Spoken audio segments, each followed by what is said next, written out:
سلام. دختر گم شده که نه، دختر رفته. گانگر دختر رفته درسته. What's your name? Amy. Oh, Amy? And you? Who are you? I'm the guy to save you from all this awesomeness. دختر گم شده ساخته دیوید فینچر سال 2014. دیوید فینچر اگر نگیم بهترین معمایی جنایی ساز جهانه، حداقل توی عصر مدرن واقعا یکی از بهترین هاست. منتها این فیلم قبل از این که یک فیلم جنایی باشه، قبل از این که ما بخوایم یک معمای جنایی رو حل بکنیم، مجبوریم بریم که یک معمای درام عاشقانه رو حل بکنیم. برای اینکه بتونیم به جواب گم شدن دختر یا کشته شدن دختر برسیم، باید آدم‌های داستان رو بشناسیم. از این نظر چه کتابی که ازش اقتباس شده، چه خود فیلم دختر گم شده، یک درام روانشناسی درباره عشق، ازدواج و انسان کامل بودن. توی این ویدیو میخوام درباره بیشتر اون جنبه داستانی صحبت بکنم و خب البته این رو هم بگم که این فیلم از لحاظ ساختاری و فنی واقعا یک کلاس درس کارگردانیه. پلان به پلان و سکانس به سکانس این فیلم میشه دربارش بحث کرد و ازش یاد گرفت. خیلی چیزها میشه یاد گرفت. من یک ویدیو پارسال تقریبا شروع کردم که درباره ساختار فنی فیلمنامه و کارگردانی این فیلم بسازم و انقدر جزئیات داشت و زمان برد که اصلا فراموشش کردم و ادامه ندادم. ولی واقعا فیلم عجیبیه اگر میخوایم فیلم سازی رو بفهمیم و یاد بگیریم که چطور کارگردانی میکنه و داستان رو پیش میبره. تو این ویدیو بیشتر میخوام درباره خود داستان صحبت بکنم، درباره آدم‌های داستان و حرف اصلی که قراره که توی این فیلم به ما زده بشه. Stay back, everybody stay back. I did not kill my wife.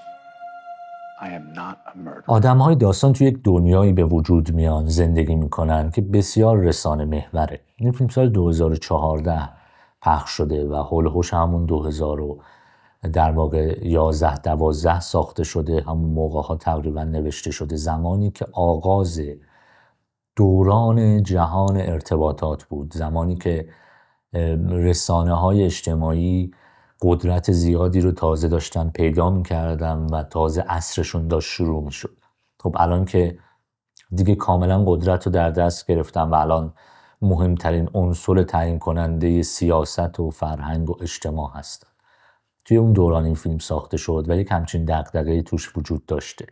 رسانه ها، نظر مردم درباره ما و اینکه ما چطور خودمون رو به مردم نمایش میدیم، چطور یک تصویری از خودمون در اجتماع میسازیم. این از مهمترین آدم‌های داستان که به نظر نمیرسه دارن داستان رو پیش میبرن شروع بکنیم. یعنی پدر و مادر امی. پدر و مادر امی هم مثل امی نویسنده هستن. یک سری نویسنده که همواره مورد ستایش قرار گرفتن و مهمترین اثری که دارن کتابیه به اسم امی شگفت انگیز. این کاراکتر امی شگفت انگیز که در مقابل رسانه ها همیشه تمجید شده، در واقع یک نسخه ایدئال از دخترشون امیه. یک نسخه ایدئالی که همیشه در زندگی امی واقعی وجود داشته و انگار همواره امی داستان ما با یک شخصیت خیالی به اسم امی شگفت‌انگیز بزرگ شده. همیشه با اون مقایسه شده. امی شگفت‌انگیز دختری که از هر لحاظ کامله. زیباست، دانش خوبی داره، هنر خوبی داره، سواد خوبی داره، ازدواج خوبی کرده، زندگی از لحاظ درآمدی زندگی خوبی داره. کاملا شبیه به شخصیتیه که ما اگه خورده بیایم عقب‌تر می‌بینیم توی فضای مجازی آدم‌ها دوست دارن از خودشون نشون بدن.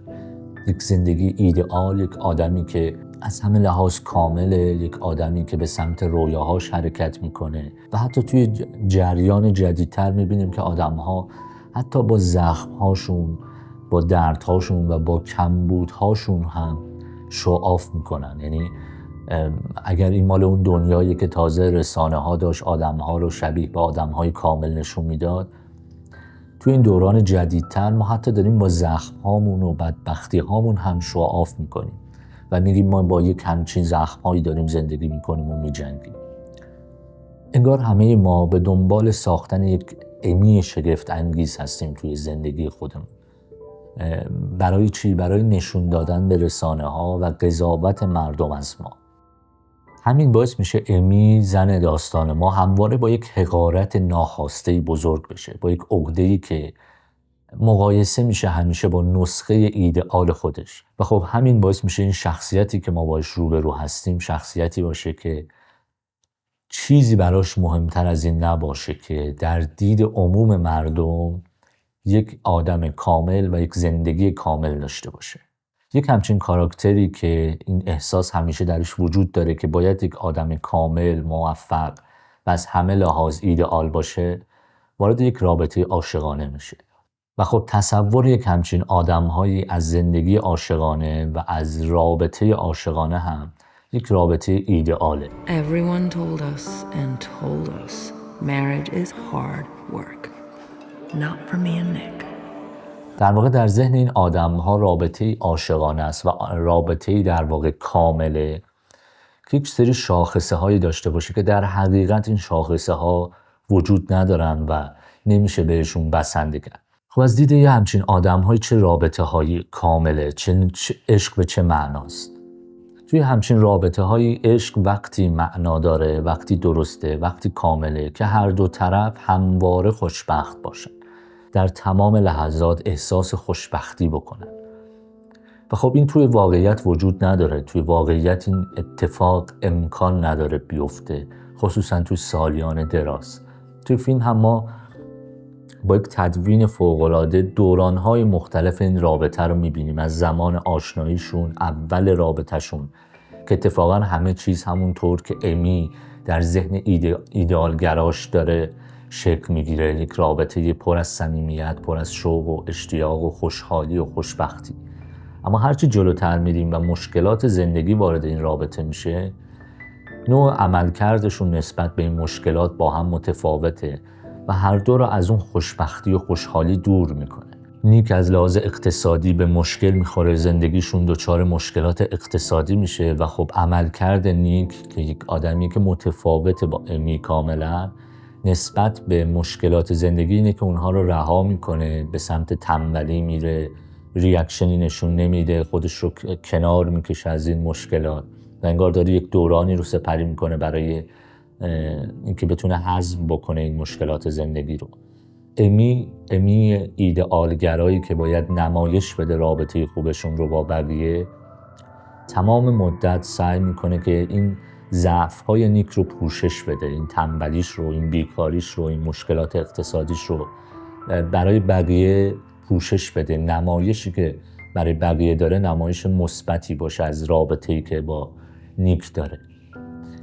همین اهمیت رسانه ها، اهمیت نگاه دیگران به زندگی ما و مهم بودن ایدئال بودن زندگی برای امی باعث میشه که وارد حل کردن مشکلات رابطهش با نیک نشه و این دوتا رابطهشون هر کجا که به مشکل میخوره روش سرپوش بذارن، دربارش حرف نزنن، حلش نکنن، مشکلات درونشون رو به کسی نگن، جایی نمایشش ندن، فقط به خاطر اینکه یک زوج کامل به نظر برسن. و انقدر این زمان میبره و انقدر این مشکلات ریشه میدونه توی رابطه این دو نفر که نهایتاً به جای میرسه که تنها راه حلی که به ذهن امی میرسه برای اینکه هم حفظ آبرو بکنه، هم یک نمایش بهتر برای رسانه ها داشته باشه و هم بتونه نیک رو دوباره به کنترل خودش در بیاره، کشیدن یک نقشه طولانی و بی عیب و نقصه. Man of my dreams.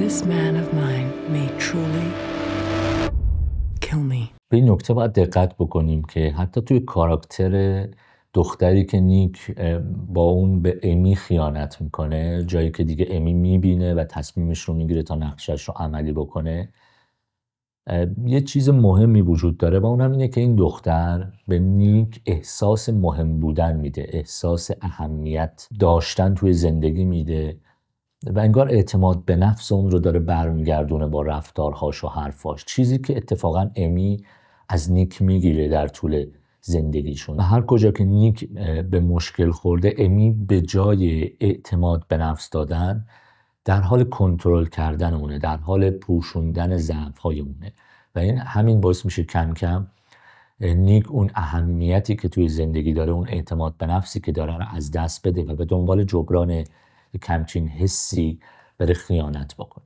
آدم‌های کمالگرا مثل امی همیشه انتظار دارن که عشق یک رابطه‌ای باشه که هر دو طرف در بهترین حالت خودشون باشن و این باز توی دنیای واقعی غیر قابل رسیدنه. اینکه یک آدم در تمام دوران زندگیش بتونه به یک میزان احساسات مثبت داشته باشه و این رو تقدیم به طرف مقابلش بکنه. اون کتاب امی شگفت‌انگیز از یک زن یک همچین چیزی ساخته، یک چیزی که شاید الان بشه بهش گفت هیولا، یک آدمی که همه زندگیش تلاش برای رسیدن به یک شخصیت خیالیه که در کنارش توسط پدر و مادر به وجود اومده و با اون بزرگ شده و مدام داره با اون مقایسه میشه. برای امی مهم نیستش که نیک یا همسرش واقعا آدم خوبیه یا نه، واقعا دوستش داره یا نه، واقعا پول داره یا نه. فقط مهم اینه که اینطوری نمایش بده. مهم اینه که جلوی بقیه نشون بده دوستش داره، جلوی بقیه نشون بده پول داره، آدم با اعتماد به نفسیه، نشون بده یک شوهر ایدئالیه، حتی اگر در واقعیت این نباشه. از وقتی که رسانه‌های اجتماعی اینقدر پررنگ شدن در زندگی، در واقع آدم‌ها دارن برای ستایش دیگران زندگی میکنن، دارن طوری رفتار میکنن، طوری زندگی میکنن که بتونن نمایش بدن زندگی که دارن رو برای دیگران و ستایش دیگران رو بگیرن. میگم حتی ممکنه با نشون دادن ضعف‌های خودشون، ترس‌های خودشون، زخم‌های خودشون ستایش دیگران رو بگیرن. هیچ فرقی نداره تو دنیای امروز که شما به واسطه همه چیزهایی که به دست آوردید میخواید ستایش دیگران رو مال خودتون کنید یا به واسطه چیزهایی که از دست دادید.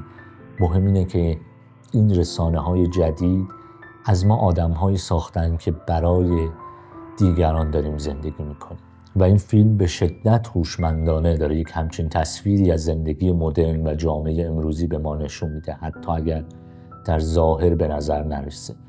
در انتهای فیلم امی به اون چیزی که میخواد میرسه. نیک تبدیل میشه به یک ربات که فقط نمایش میده دوست داشتنش رو و انگار در درون خودش احساس میکنه با یک هیولایی که یک آدم رو کشته تا ابد باید زندگی بکنه، بچهش رو بزرگ بکنه و طبق خواسته های اون باشه.